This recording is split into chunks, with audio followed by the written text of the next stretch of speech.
Hey everybody, greetings and salutations. Welcome to Game Changers by Leyline. It's a wonderful Wednesday evening at 7 p.m.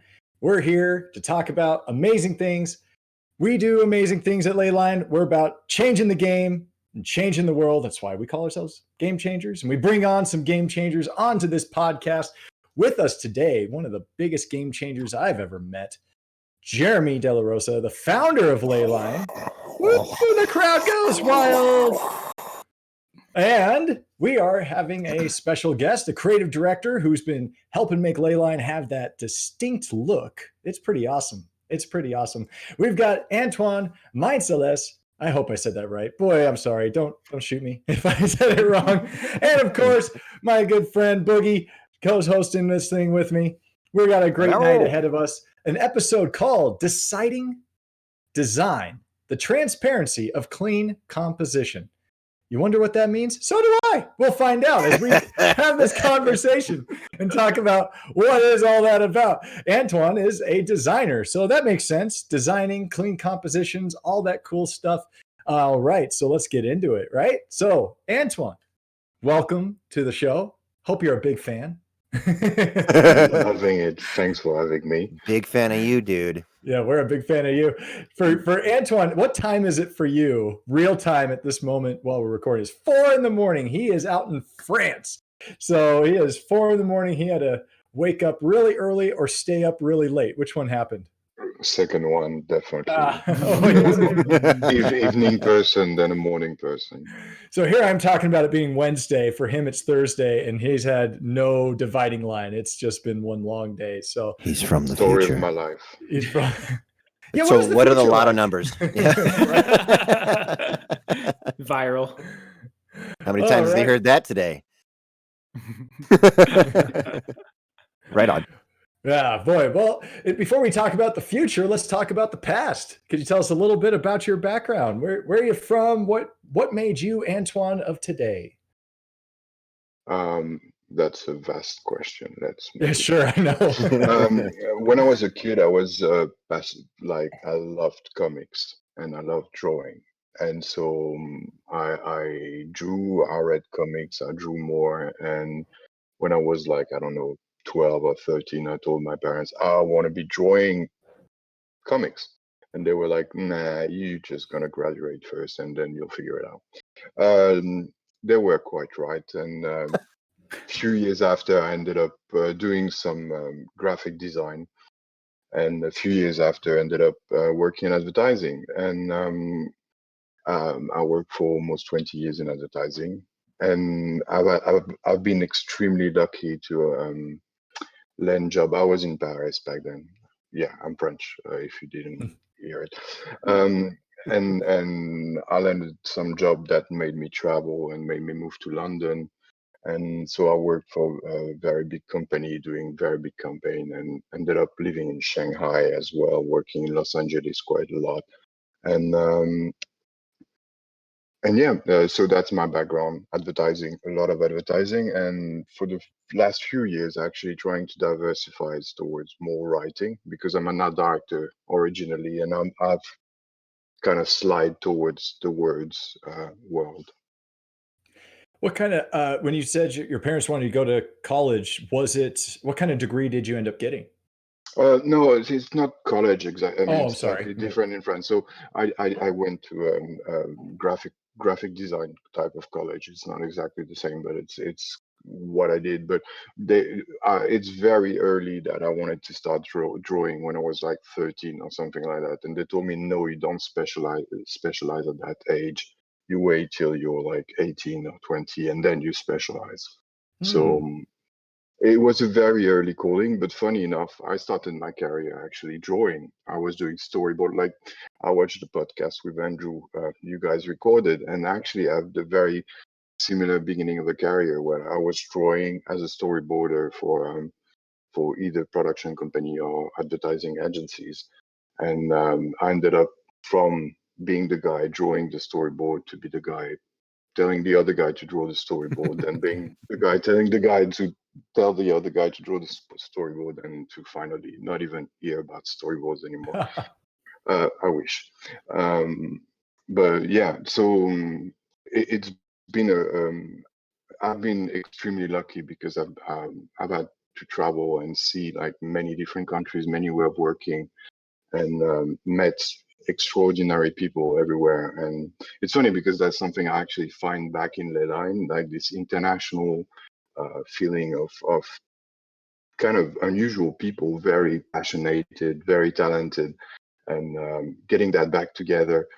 It reminded me a lot of some of my best experiences in advertising, where you get people like in a conference call with people from like 3 different continents, speaking the same language, understanding each other, and just being on the same line.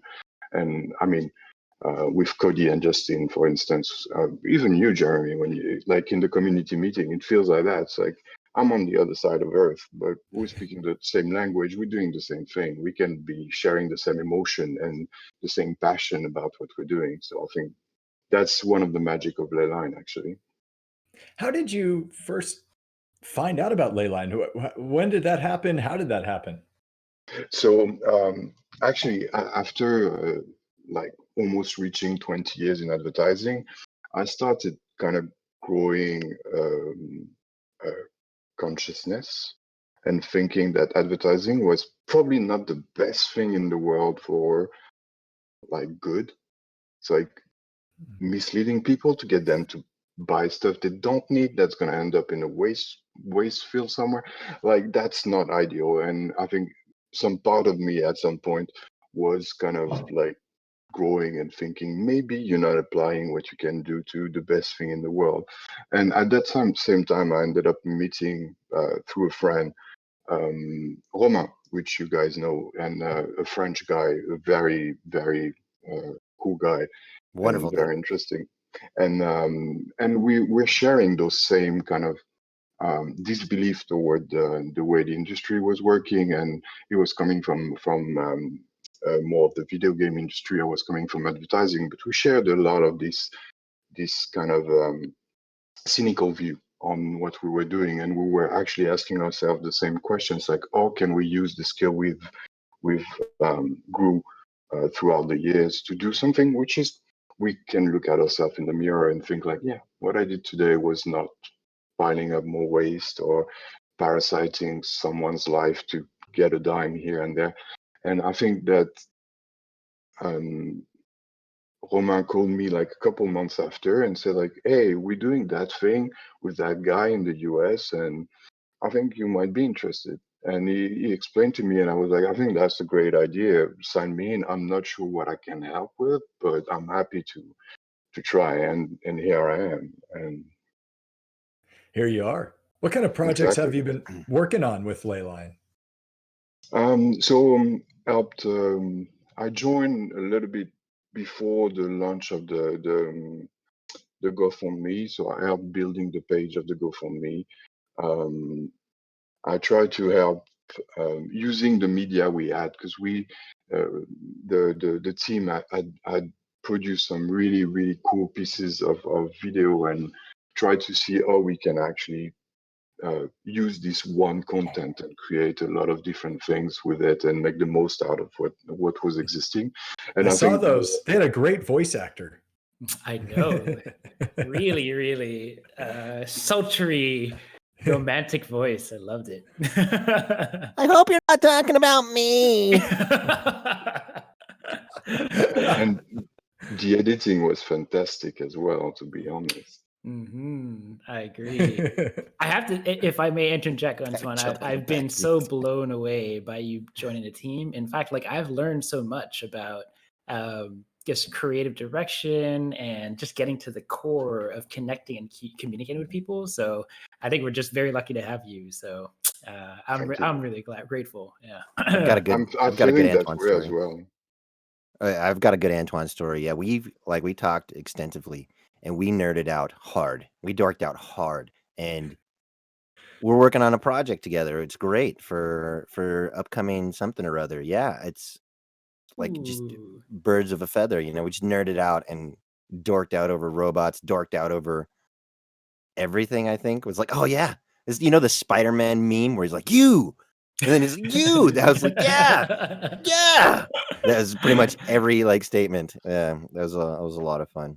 Awesome. It was, definitely enjoyed him joining the group for Speaking dorky of, reasons. of Spider-Man, I know I'm jumping a little bit back in there, but what you said that drawing comics is where you started. What comics really inspired you Ooh, this is a good to one. get into that? So I was actually listening to the podcast again you recorded with Andrew, and I heard Justin mentioning Image Comics, and that was my thing.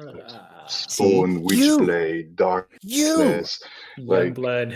exactly you, young, exactly. Like, Yeah. so yeah, so I had like a lot of more classic ones, but these ones were the one that caught me during teenage years and really struck me.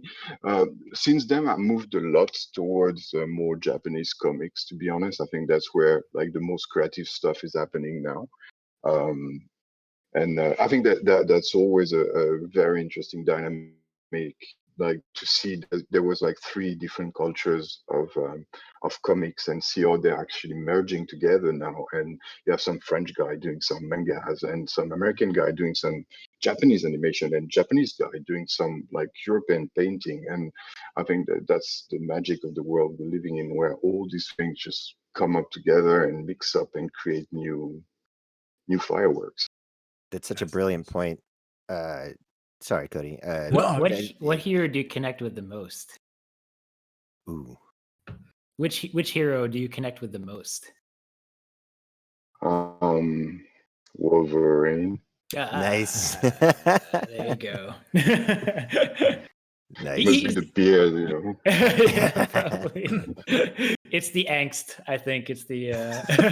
It's not the adamantium grafted to a skeleton. It's not that. I wish. Yeah, Right. Not yet. Right. Not yet. Robot legs. Come on, let's go. I was gonna coming. say that's it's great to bring that up because there's so much shit happening, and it's great to focus on the beauty of what we do as humans. You know what I mean? To create. You look at all of the beautiful paintings and everything over the hundreds and hundreds of years and thousands of years that we've existed, and it's just we forget sometimes on how creative and how fucking cool we are as humans. You know what I mean? I see those videos, humans are awesome, and I just sit through all of them, just like, oh, that was cool, man. I wouldn't do that, but that was cool. Yeah, There's right. so much stuff. So Did you ever see that thankful for series, Stan Lee's like real life superheroes? People that could just do like these amazing, Weird. creative, wild, weird Weird. things. People that could dive to depths that like some submarines I don't think could actually go down to. It's like, what is going on? It was a great show. It was really cool.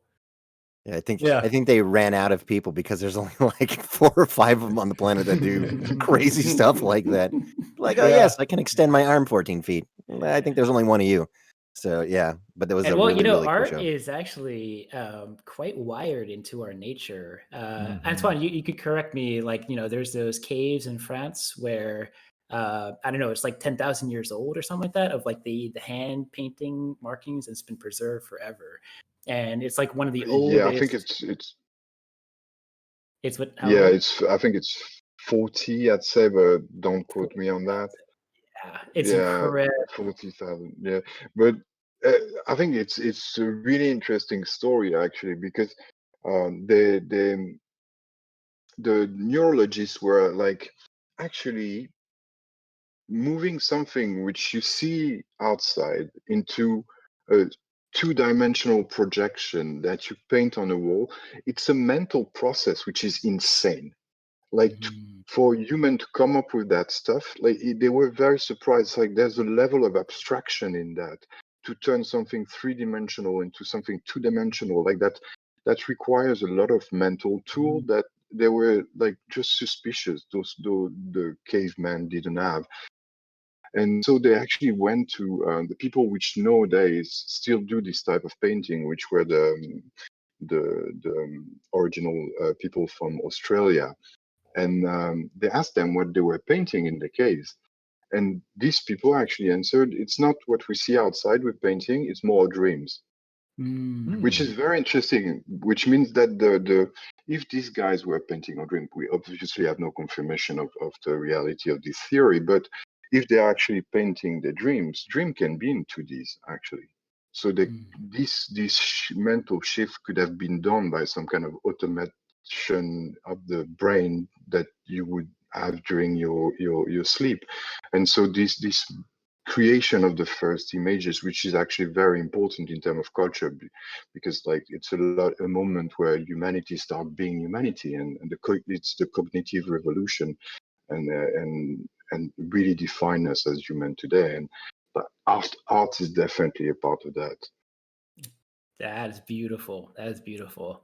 And I don't know if you guys have read *Sapiens* by Yuval Noah Harari, but he talks about our ability. The reason why humanity and Homo sapiens are so successful is our ability to collaborate and to create these stories and narratives that unify us. Because actually, biologically, we can only really manage about 150 relationships, and after that point, your ability to like remember everything and know individuals really starts to erode. But then we created these stories like religion and nations and tribes to start to bring these larger communities together. So art and writing are these very powerful ways to pass knowledge across different geographies and lines and even time periods. So it's why like these cave paintings are so powerful to like indicate the ability for humans to abstract ideas and then record them and then pass the knowledge all over the place. And that's the difference between I think they're saying Neanderthals did not have as much capacity to cooperate, and that's theoretically why they went extinct. I love that stuff. Anyway. It's the power of the symbol, like us, like a community can build around a symbol, and are like made up stories, like in terms of like money is the best example for that. It's like it's a common fiction. It's real because we all believe in it together. So it's a symbol, but which takes its reality by the fact that we all believe in it. Well, we having some technical difficulties with Jeremy. It's probably because his IQ is just so big. The computer couldn't process it.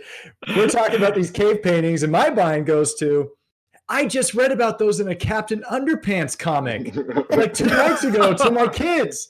I know about those cave paintings. And Jeremy goes into like a book about Homo sapiens versus Neanderthals. We all know who's got the better share of IQ points in this podcast here. Well, can you guys hear me? I hear you just fine. Okay. Yes, sir. All right. He did say 40,000 years ago, which is like 10 years older than I am. So you did. He's not a boomer, though. You did say this is actually a great segue for me, because what I want to pick your brain about is you did say, or Antoine did say, the symbol and then money and stuff like that. And we were talking about blockchain and cryptocurrency. That's a big major pillar for us. And there's a lot of like still kind of, I don't want to say people just don't understand it, because it's a pretty in-depth thing. And so when you say cryptocurrency or you say blockchain, people are, what is that? And I thought that was it. Thanks, Antoine, for the segue. So it was perfect.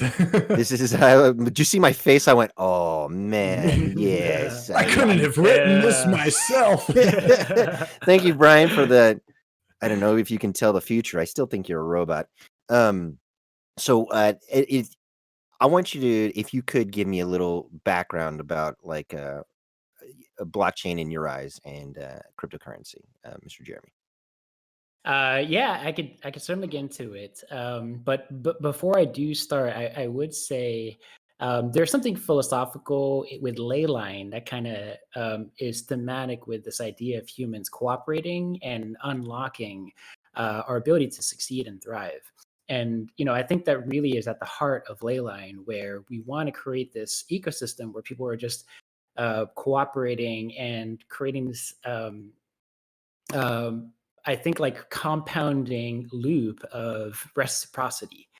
And I think, that is, there's another book that I love to read, which is The Penguin versus the Leviathan, which talks about the penguin being this new wave of cooperation through open source and through the internet, and how that's going to conquer a lot of these existing paradigms because it gives power and distributes it to the people much more equally or equitably.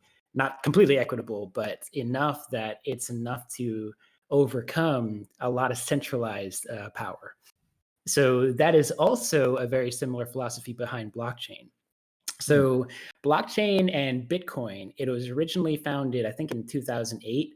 It was actually created by a guy named Satoshi, or not, it's not a guy, but it's like a pseudonym. So it's Satoshi Nakamoto, if I remember correctly. And it could be a person or it could be a group of people, but they remained anonymous. But the impetus for why it was created, it was a response to the 2008 financial crisis. Nakamoto, yeah, that's right. So the realization was we have all these governments and institutions like the Fed that control all the money supply. It's a very small amount of people that literally like rule the world and choose how much money. Like they literally can change a number and it's like 100,000 people die. Like that's how much power that they have through these centralized monetary systems. I mean, we talk about national debt in the trillions. Who's that debt to, right? Isn't it more or less to them? It's all of us, actually. We bear the tax burden. True. That's true. That's true. So, if I can interject, so I have a slightly different opinion than Jeremy, and I'm not a very big fan of Bitcoins. I have nothing against blockchain. It's I think a very interesting technology, but Bitcoins is more of a philosophical problem for me. Say that again.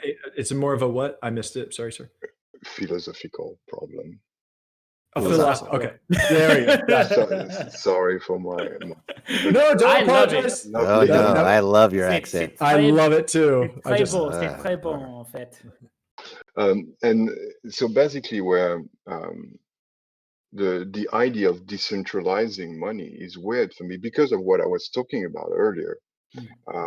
Because it's a symbol that belongs to the people, and it's something we have to believe in, so it exists, and so it's something that needs to be owned by people. And I kind of disagree with when you're saying like this. There's these few people which have so much power, like we were talking about the Fed. The Fed is under heavy pressure on a lot of they're making compromises all the time. They're not making like fancy decision to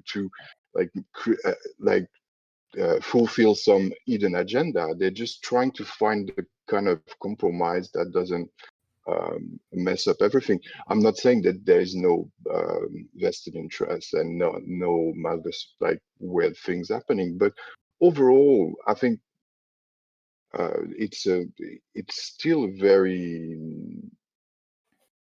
we're still living in the best system that humanity have seen. That's what I mean. Like, yeah, I hear you. I think some of the most comfortable life humanity have seen throughout the history of man. And I mean, us particularly being Westerners living in Western countries, but it's also true for the overall humanity. Like statistically, we're living better lives than our ancestors, and we tend to see that short term. And to go back to the Bitcoin, I'm derailing. For once, it's not Justin, it's me. It wasn't Captain D. But it's the money is a symbol that should belong to people, and to me, Bitcoin feels like a very cryptic, maybe because it's in the name, creation where I don't know what it is. I don't know what it stands for, and I know we can have like reservation towards government, but to this day, apart from religion, government are the biggest, most powerful organizations of men. I mean, today, like we have Christianism, it's 2 billion people. Islam, it's 2 billion people. After that, it's government, and I think it's still the one of the highest type of organization when men work together to do something. And I know we've all seen very dark version of this, but still, I still think it's such a powerful um, things that so many people can actually work together and get things to work together. Hmm. Actually, I absolutely agree with you. I think you're right on all fronts. And coming back to the first piece about the Fed, for example, actually, they aren't. I don't think they are the ones that are in control. It's actually even more rich billionaires. Like there's like a super elite class. And what happens is that, at least in the US government, which is also probably reflective of many other nations, is that it is those powerful people that are guiding a lot of the policies, and as well as like, the big corporations that have tons of assets. So and I agree. I don't think it's about any malicious intent. It's actually the system is designed incorrectly, where it incentivizes really shitty behavior. And then so when I realized that, it's like, okay, you can't have this moral conversation with individuals with that power. You have to actually work on system design so that way it becomes more equitable. And I think that's the key. That's very interesting about Bitcoin, because if I start at the fundamentals of the technology and what it was designed for, I think it starts to reveal what power it can bring. So the way that Bitcoin works is that it's actually a system that's distributed across everybody that participates in the network. So no one can shut it down. You can turn off like 1,000 computers, but then a million more can run the node and run a network. And because we all distribute the power in there, there's no need for a centralized resource. So if you compare that that setup against the existing banking system, you realize all the flaws. Because when you actually put your money in a checking account, that's actually not your money. You're actually giving it to a bank. And then what they do, if you're going to do a transfer of, say, across the globe, it actually goes to at least like 5 or 6 intermediaries who all take a cut of that money, because they have this problem where they have to like balance all the ledgers and say, oh, I'm sending it here, but then there's risk management and there's assurance stuff on that, and there's like the gateway in the other country. So they're actually siphoning off a lot of value whenever we exchange money. And then there's like downtimes where you can't even send your money, or you have like a processing time where it's like 5 days before you can actually send like a wire transfer. There's all this like chaff and inefficiency. And what they do with their money is they take it and they bet it on the stock market and in bonds and in futures and securities and all that shit. And that's actually what happened in 2008, where all these banks took all the money and bet it on the shittiest stocks possible. It's called the collateralized debt obligations, CDOs. If you want to know the story behind that, watch The Big Short, the movie. It's a fantastic movie, but it shows you how messed up that banking and financial system is. So go ahead. Because you're going on The Big Short, and that's actually getting me back to Bitcoin. Like all you said about Bitcoin is the how. It's not the why. And I'm still struggling a lot on the why, because at the moment the only why I'm seeing is desire, which makes it speculation. And you're talking about 2008. We have like great examples. Speculation is not good. It's creating wealth where it doesn't exist. It makes bubbles that are meant to blow at some point. It's like, is there any good rational reason for the Bitcoin to be so high today? Yeah, absolutely. There's 2 elements. The one is how we currently value money now is based off scarcity. So a lot of the currencies historically were based off of gold reserves. And so it was like gold is actually valuable because it's hard to get, it's hard to mine, there's a finite amount on the planet. And then we based the dollars and currency on top of that, and there's fiat currency. But we disconnected it after some time, which is why we're like able to print like infinite money, which is not great. Right. So the thing about Bitcoin is that it is also a finite resource. So it's built into the protocol where only 21 million Bitcoin will be mined in all of existence. So it creates this sense of scarcity and fungibility.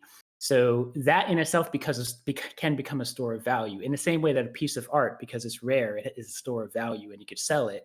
And the interesting thing is that within 10 years or so, because we're going into space, we could do asteroid mining, which means these companies like SpaceX or Blue Origins from Amazon can essentially mine and bring back enough gold that it totally devalues it, because there's like enough gold in one asteroid than all of the accessible gold on the planet.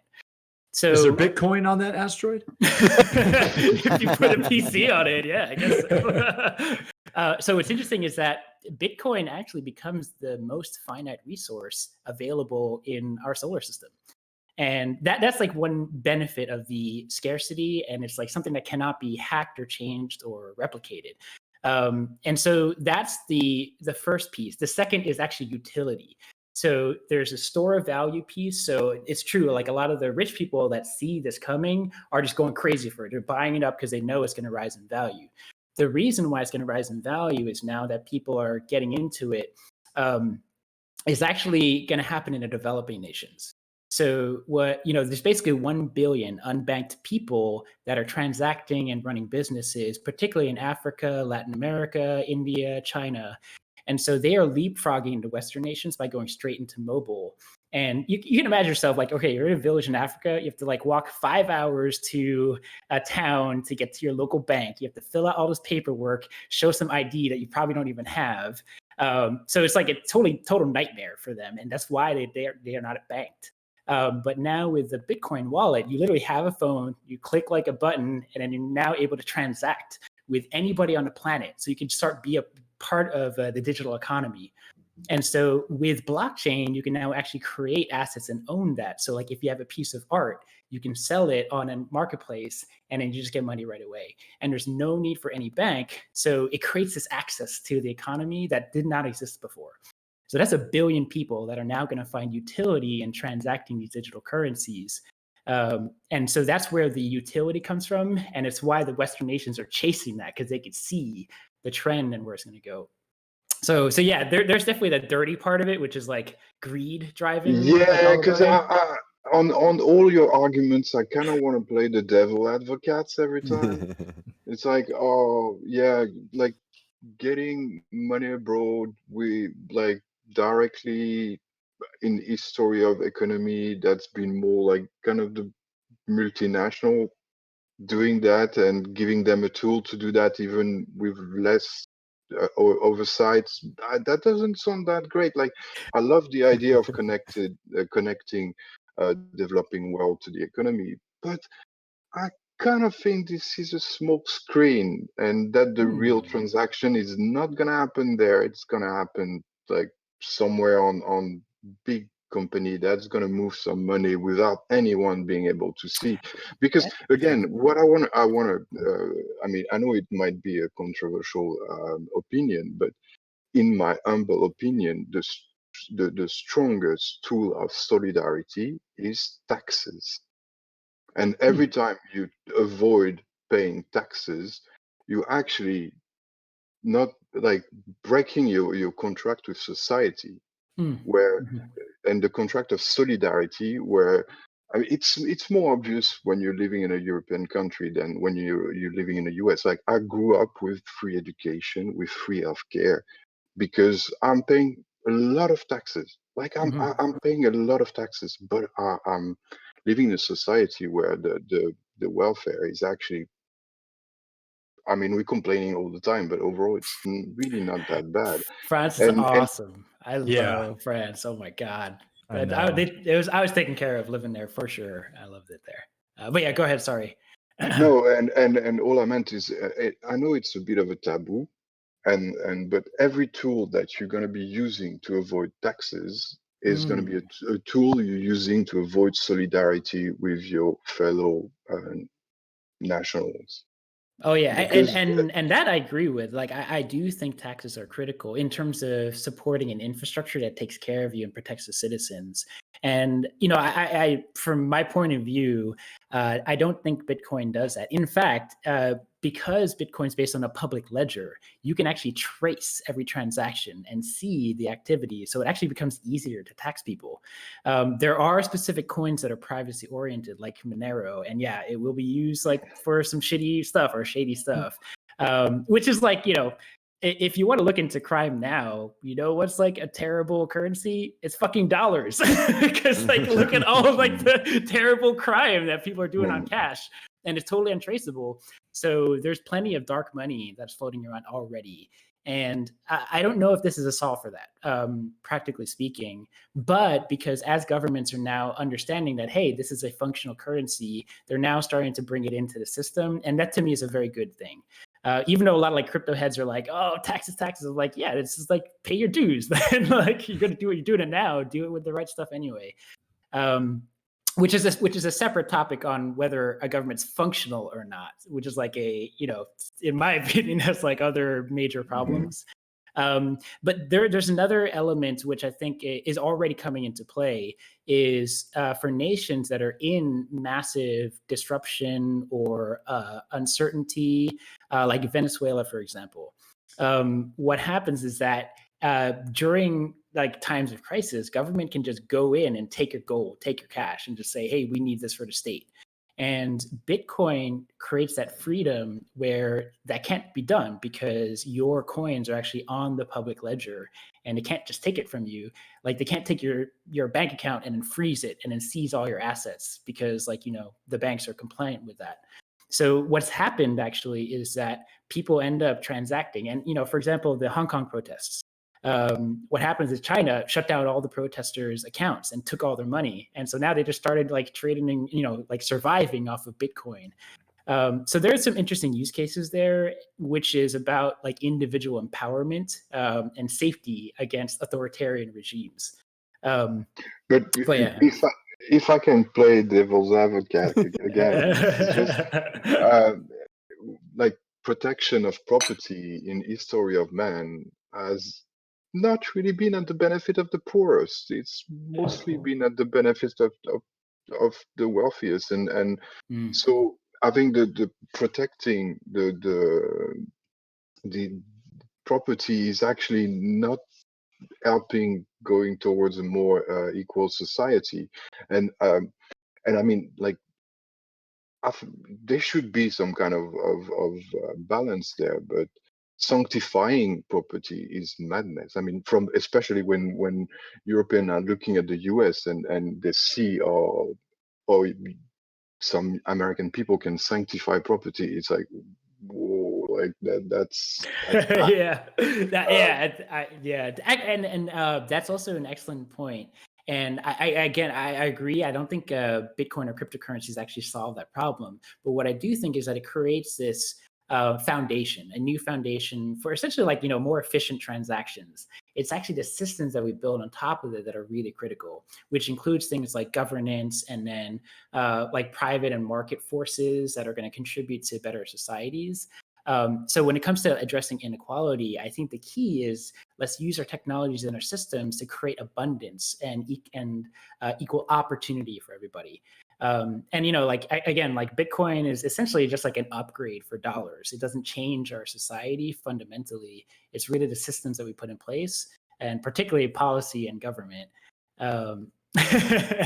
So anyway, that's my idealistic thinking, my idealistic American thinking. There you go, Antoine. And then that's where we got. See, this is why I'm so looking forward to this conversation, because it's great, like the global perspective, like particularly with Europeans. I love getting like challenged and having a different like perspective, because there's like great like history in Europe, and for whatever reason, people are very connected to what's happened over the past 1,000 years. And I think there's a lot of insight to be gleaned from that. So anyway, cheers. In my experience, I actually had a very similar experience, and maybe you've had as well, because I heard you mentioning it. But I lived for 2 years in Shanghai, and so this, for putting your own experience in perspective, it's just like you're taking a bus in the face, because it's just all I know is doesn't make any sense here, and all they know is I mean, they don't know my story. I don't know their story. I've been oblivious to them, and they are 2 billion. It's like maybe I should forget a little bit about my own perspective and try to understand what's going on here. And I think like that was really the mind-blowing shift in terms of self, to be honest, because it's yourself changing at this moment. Agreed. Totally agreed. And actually, so one of my other ideas for a business was creating some kind of opportunity to enable people to travel for very low cost. Because what happens is that it just opens up your mind, your perspectives, and you get more empathy and patience and understanding. It enriches your life and your knowledge. It's such a powerful, wonderful thing. But it's like restricted to people that have money. And I'm just like, if you want to better the world and have a more empathic civilization, let people like travel and see what's going on in the world. Nobody's allowed to travel. So we got that going on. So we're gonna have some Leyline travel vouchers in our prize pool. Or something. Oh boy, I hope so. I love traveling. I live for traveling. I miss it so much. It's not just cabin fever. It's just I need to get out of Southern California. I want to get out of California. I want to get out of the States. I want to get out of this continent. I just want to go see the world. Because it's so important. As everything you just said, Jeremy, it's so important that we remember there are other ways of doing life. There's other cultures with their, my favorite things are going and trying food and listening to music. It's like, I'm experiencing how humanity is doing its thing in this part of the world. And it's beautiful when we could just appreciate that. There was it was a documentary series. I think it was by the same people that did like Planet Earth and Blue Planet. What was it called? Human Planet? I don't think that's quite right, but it was just so beautiful. Yeah, go Google it. He'll Google it. David Attenborough, those series. Yeah, it was Attenborough, I think. Yeah, Jamie, can you pull that up? Right. Yeah. There's a scene where there's this guy in Mongolia who lost a yak. He lives in a yurt, just such a different world than me. And when he found the yak, he started weeping and hugging that yak. And all of a sudden, I just felt like brother. I've got a dog I love. I get it. I see you. You know what I mean? We don't speak the same language. We live in a different type of world. Just such different worlds. But I'm like, we bleed the same. We feel the same. I just want to give the man a hug, Yeah, exactly. Then you realize like, whoa, we are so similar as people and human beings. We think we're really different, but honestly, no, we have the same kind of biological nature and emotions. And I think that that helps to break down these barriers because we're very like group oriented. It's either the in group or the out group. And so you need to have like these experiences that start to build trust between these groups. I was thinking like the two types of people. There's people that use aimbot and Overwatch and people that scream at those people. Yeah, that's the out group. Because back in the day when you're a tribe, right? Like your tribe and then you meet a different tribe and you're like, they're probably going to kill us and take our resources. So they're bad. So let's kill them those first. people, and those people that were paranoid about it survived because they killed everybody else. So we are wired to like in group and out group and, perceiving that as threats. And when you don't know them, you start to be afraid of them and start to demonize and you put like, negative attributes to it's a survival instinct. But yeah, coming back to the poverty travel thing, my goal was to take rich people and then dump them into like impoverished areas. Because when I was doing like a game show or like a reality show, it's like Entitled Survivor or some shit like that. All the Karens. I'm writing this down right now, dude. Let's pitch Antoine, are you with me on this one? But I said it should be a show. Yeah, Boogie, let's copyright that. But the thing is, like, I think because we're disconnected from it, we totally lose a sense of empathy for that struggle. In the same way that we don't have empathy for cattle when they're like in a grocery store and packaged neatly for you. But if you look in like those feedlots, like you would be disgusted. And it's horrifying. So, when I was going out to like Philippines and Cambodia and volunteering there, it's rough, man. We were, going to orphanages and you see like kids with like their teeth rotting and they don't have any family to go home to. And their bellies are bulging from like viruses and sickness and starvation. There are towns and villages that are propping up around garbage dumps. And they just go in there to scavenge, to just find something to like sell so they can make some money. They find food there that's rotten. And these kids are like eating rotten food, vomiting it. And they're so hungry that they have to put it back in their mouth because they need some kind of sustenance. It is a horrifying existence, like really, really horrifying. and nobody's like in our circles and bubbles, we see none of that.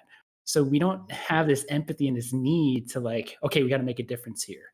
So that's why I was like, hey, we got to put reach people in this environment so they can see it and feel it and believe and then do something about it. Because right now it's like, you can't build emotional connection. It's actually super interesting because the birth of modern charity or humanitarian happened with the Kodak film, when the soft film happened. Like the camera became way smaller, and so a lot more people went to these countries and took picture, and like the famous Life magazine cover where you have like those family kids, which created modern charity, because people seeing these pictures started empathizing and started donating, because they were seeing what, when you told like in the newspaper, it's like, oh, kids are dying of starvation, that's horrible. Like seeing it in front of you is just a shock. And that's where all the big charity that we know now actually get it funded back then. Wow, that's fascinating. But actually, I think to go back to a couple of things, because that's been an underlying topic, like empathy, where we live in an extremely selfish culture. Our culture is really, like, even the way we think, it's about these heroes we're finding that's glorified in the press, or I mean the medias, and we love Steve Jobs, we love Elon Musk, we love these people, and we forget that they are nothing without their community, and that it's the all these individuals, like you drop them somewhere without like the all the sustaining system that exists with it, that is us, that is humanity.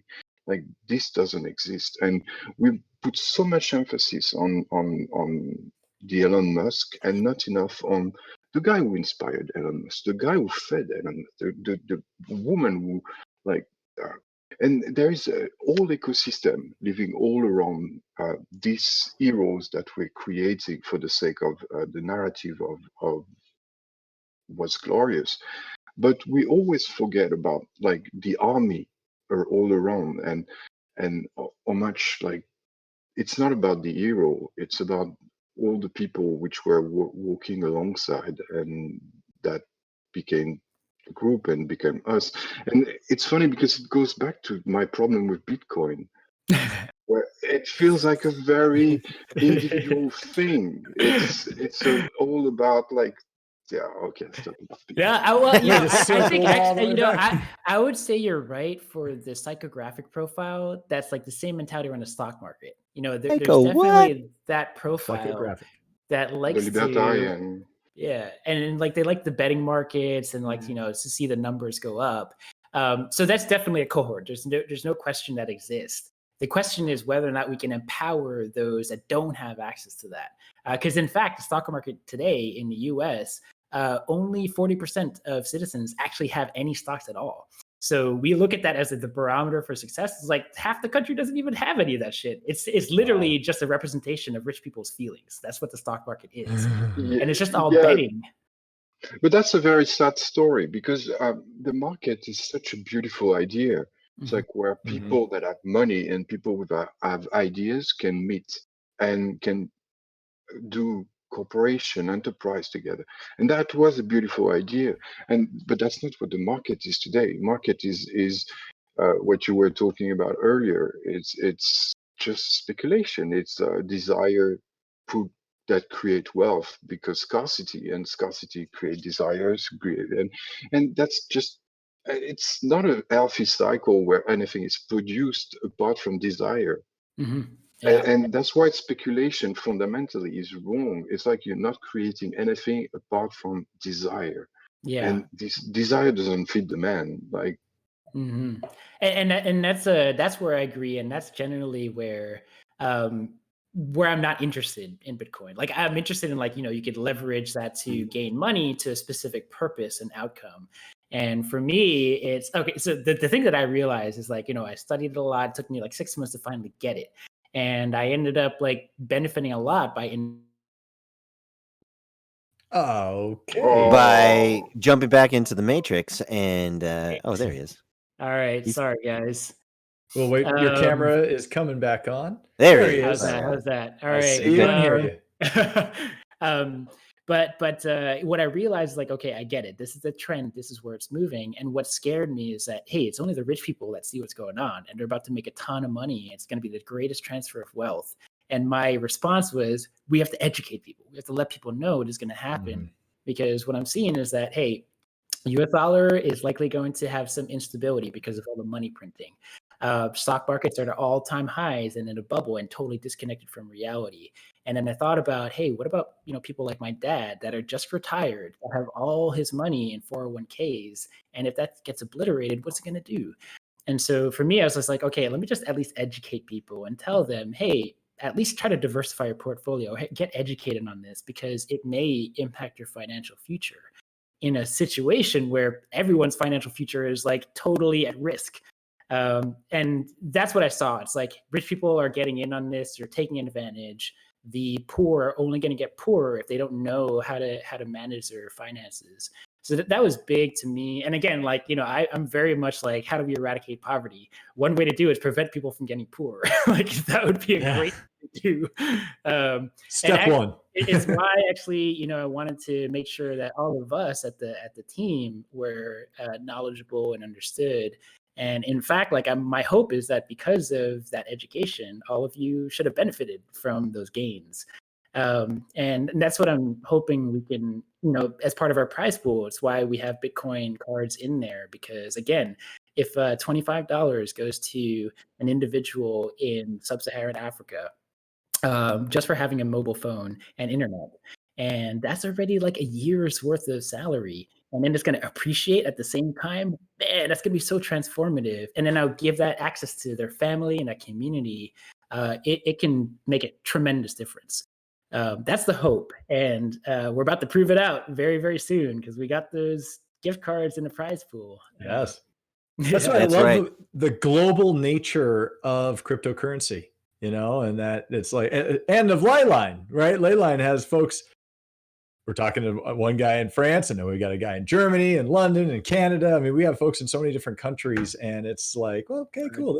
The cryptocurrency just seems to kind of transcend the national borders, and it's like, okay, what if the US dollar really plummets?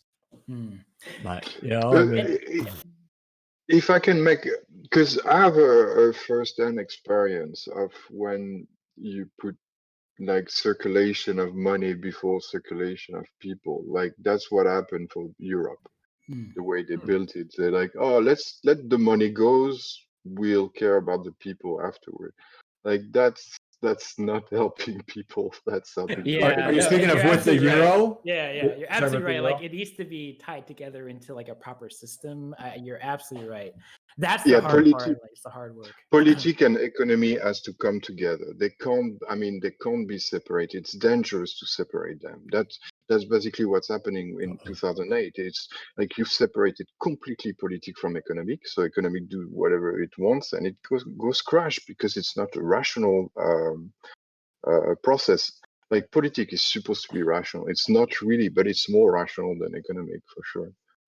Speaking of connecting it to a system, we're connecting it to Leyline. And Leyline, if you check us out at leyline.gg, you can actually earn some of these Bitcoins and these cryptocurrencies and other gift cards by just being you, trying to take care of yourself. And if you want to earn some more Leyline points, you can help save the world. We have a global Leyline like reach just with our family here. I consider you guys my family. I talk to you guys more than I do my actual family. And we're all over the place. Like Cody said, since COVID has really forced us all to work at home, there's a lot of topics that go along with all of these things, and this was a great conversation, and I love the back and forth between you two and really hashing out a lot. And because there's a lot of cheerleaders on our side that are like, yeah, cryptocurrency, yeah, and it's really actually refreshing to hear somebody that has questions or has concerns about that, and then also getting some great back and forth from you both. But to switch gears from you guys, we were talking about it a lot. I want to spend a little bit of time and talk about Leyline and really what our goals are and what your goals were when you created Leyline. And if you could give me a little bit about that. I know we're going back and forth. You talked about your idea of making the rich people sit where the chicken coop is, and then kick them out the back with a parachute, and put them in, put them in a pover's area. But you switched gears, and then you created Leyline, and now what are we doing? What are we trying to do here? I know what we're Mm, doing, but I want to hear it from the man, the myth, the legend. yeah. No, don't say that. Just part of the movement is what I consider. There's a lot, but if I were to personalize it, I think my most important mission right now are twofold. We need to address climate change. This is going to be catastrophic for humanity. Like, I can't even describe. I mean, I could describe, sorry, but I don't want to make everyone depressed. Pass that bottle of wine. And and my hypothesis is that we need to eradicate poverty in order to empower a global society to address this problem. And eradicating poverty is a massive goal, and the reason why that's important is for many factors. One is that when you're in a mindset of scarcity, your prefrontal cortex basically stops to function, and you functionally lose 13 IQ points. So what's happening is that when you have economic scarcity, you have people that are getting dumber, and they're responding off of their reptilian brain. So it's all about protect myself. I need to get food on the table. I need to have a house over my head. I don't care what the hell's going on. Yeah, But it's when the you break, hierarchy of needs, and yeah, that's your base foundational need. yeah. And so what we want to do is try to lift people up into self-actualization, where they have safety, they have their social, acceptance, they have their self-image and self-worth, and then have enough access where they can start to spread and say, okay, got it. I'm pretty good. I can start to help others. So that is why eradicating poverty is so important, because it now unleashes our full potential. And now, when you have an entire world of 7 billion people that are living in abundance, they can start applying that knowledge towards solving real problems. And they're more open to that because they have their more creative brains and more critical thinking in place. And the other thing that's really powerful about economically lifting up everybody is that it creates market demands. So now let's say you want to cure cancer, and you only have 300 million people from the US that can afford treatment for cancer.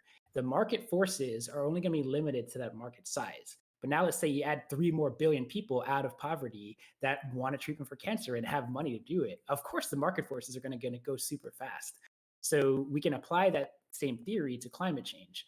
But the problem then is, okay, once you empowered everybody, Antoine, to your point, you need the right systems in place, particularly governmental systems.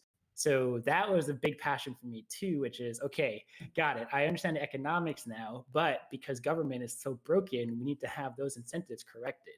So coming back to climate change, the issue is that we're subsidizing the fossil fuel industry. Why are we subsidizing them? Oh, it's because they have tons of lobbying dollars and they bought out all the politicians. Okay, how do we stop the lobbying? It's like, oh, you have to pass reform in government. How do you pass reform? You have to elect the right leaders. So when you dig into those root causes, you realize, oh my God, there's so much deep-rooted corruption, and we have to flush out the system. How do we do that? And the answer is you got to elect the leaders both at the top and from the grassroots level, so at your very local level. Because what happens is that if you can pass these reforms at the local level, which is much easier, and you can do it in aggregate, it creates a sweeping change. And at the federal level, you can fix things. So the question is, can we do that fast enough? And the discovery for me was that the answer is no. We're too late.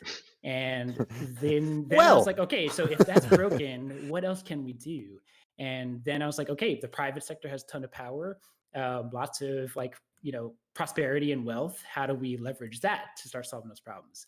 And then you realize, oh shit, all these private companies are focused on the bottom line. They have to optimize for capital efficiency and profit, but there's no accountability for people and planet.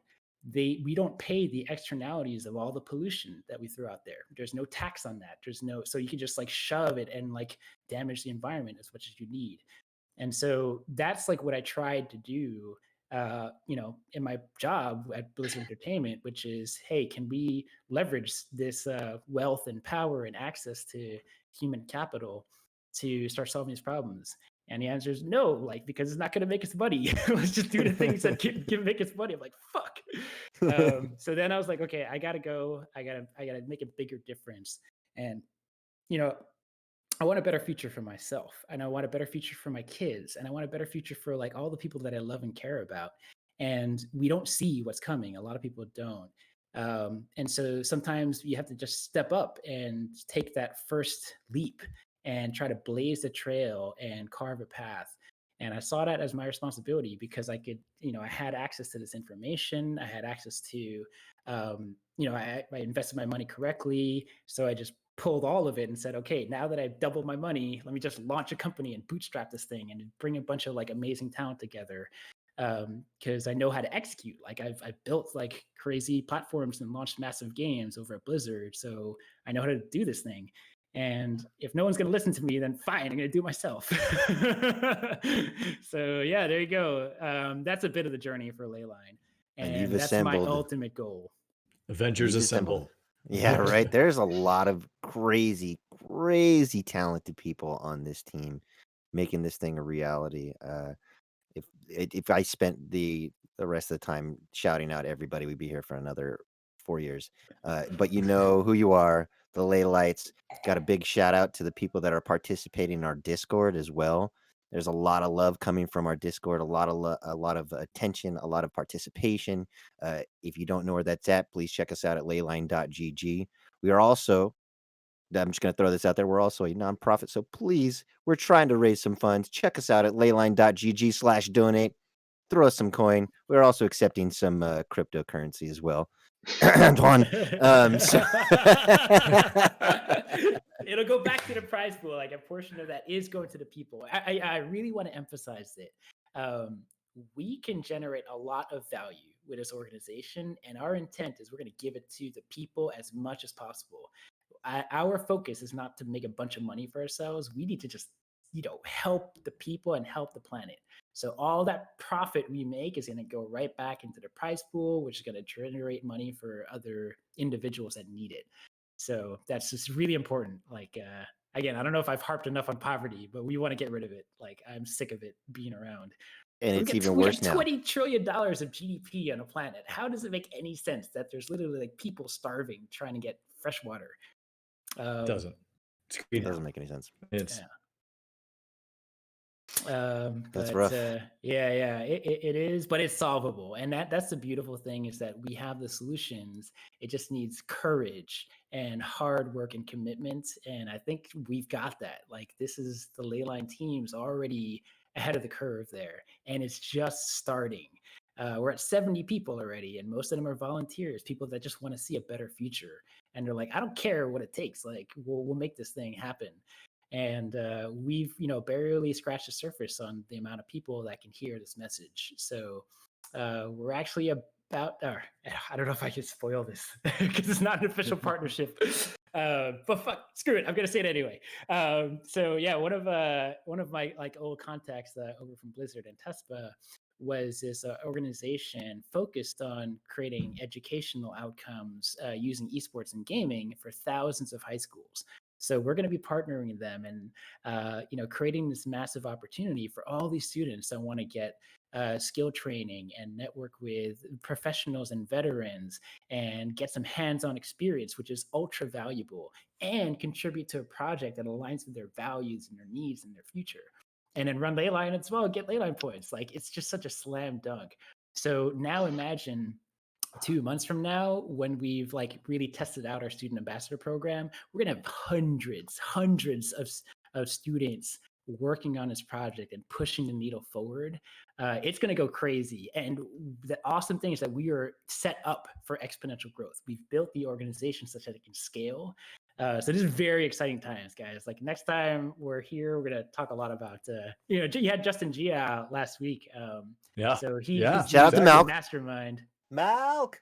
Loaded with very exciting vitamin R. times. Very exciting times. Good. Well, it's about almost time, gentlemen. I want to thank you guys for showing up and having a discussion with us. This has been really good. Jeremy, we got to have you on more often. We give you a lot of shout out, and so if you guys didn't know what he looks like, this beautiful human here, inside and out, love this guy to pieces. Antoine, you're a total wizard. Do you have any parting words, my good man, Antoine, before we bail? Au revoir. I love it. God, his accent and the tone of voice is Oh. The man needs to get to bed. It's now 5 a.m. Yeah, it is. Thank you so much, Antoine, for My pleasure. Yeah, Absolutely. I Mr. feel like Cody, we still need another hour, you and I. we This could. conversation. Definitely could chat for a long time. Yeah. This was the first Game Changers debate, and it was beautiful. I love wish it. all debates, presidential debates, and things like that could be as full of love and cooperation. They have the biggest the room with Bitcoin, love. the biggest coin I've ever seen. My Bitcoin is huge. No, Huge. Did we just get political? I didn't mean to. My All right, bad. Sorry. But yeah, My terrible let's impression. fill the world with love and empathy, guys. That's what we're trying to do. That's for sure. Love is the answer, and love conquers all. I genuinely believe that. It's the beautiful thing about humanity. It's a very rare thing. So we're going to Absolutely. use that to win. We're going to use that to win, no question. Okay. All right. Well, just want to say that I agree with you, and love is always the answer. Lead with love, lead with empathy. I say that every week, but I try to live my life like that. People will tell you that I try to give as much love as I possibly can, because selfishly, that's what I want back. It's my love language. Giving lots of love so I can get it back. And if you didn't His know, love language is love. yeah, my love language is You're a love. love vampire. Lots of it. Yes. Yes. Give me your love. Make sure you check us out at leyline.gg. You can see where all of our handles are for Twitter and Instagram and Facebook. It's Leyline NP. Even if you don't have any money to donate to the crowdfunding, that's cool. Participate. Check out the website. You don't even have to give money. Go to the website and get some. Get some. Well, I would also highly recommend join our Discord server. We've got a great community over there. It's super fun. We do community events, and we'll accelerate you into the alpha test if you're hanging out over there, which gives you access to rack up Leyline points, get some awesome gift cards, and your exclusive non-fungible tokens. Those items are going to be super rare. So anybody that's interested... Yeah, if you have questions about the non-fungible token, please visit our previous cast with Ali the Wizard on NFTs. There's no way I'd be able to answer any of the questions about it. I'm just smile and nod. He knows his stuff. And if you want to hear more about him, the cast before that, where he jumped in our Discord, hey, what's happening? How you guys? What's happening here? But I wanted to thank everybody for stopping by. We're here every Wednesday at 7. Check us out on YouTube. Check us out on all of our socials. Always lead with love. And for everybody here, we're going to sign out with the come join us at leyline.gg. Change the game. Change the world. Love you guys. Thanks for stopping by. Thank you. Bye.